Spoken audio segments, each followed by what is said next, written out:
Sabahtan cemalin seyran eyledin, eyledin gönlümün perişan dilber. Hayli demdir gezdim gurbet elleri, kimseler halımdan sormadı dilber, sormadı dilber. Hayli demdir gezdim gurbet elleri, kimseler halımdan sormadı dilber, sormadı dilber.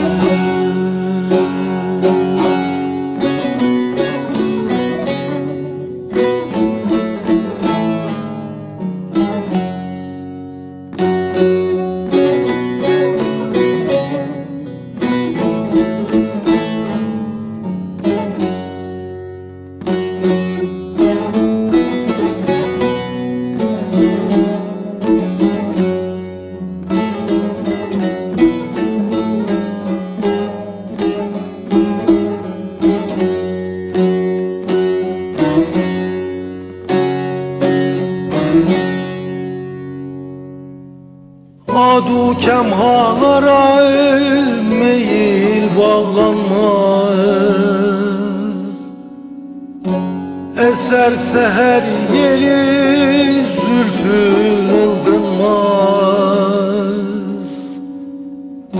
Sen gidince deli gönül eğlenmez, dedim bir bergüzar telinden dilber, telinden dilber. Sen gidince deli gönül eğlenmez, dedim bir bergüzar telinden dilber, telinden dilber.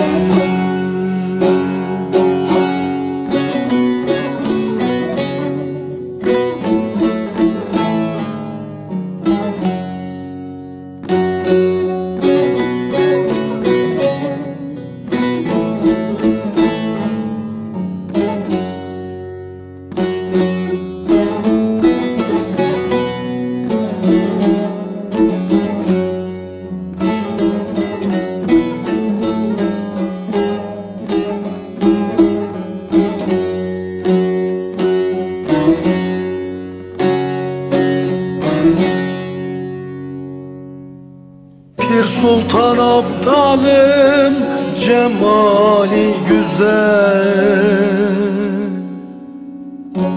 katipler oturmuş hüsnünü yazar. Muhiplerin saf saf yolunu gözler. Kalma bizim için yolundan dilber, yolundan dilber. Muhiplerin saf saf yolunu gözler. Kalma bizim için yolundan dilber, yolundan dilber.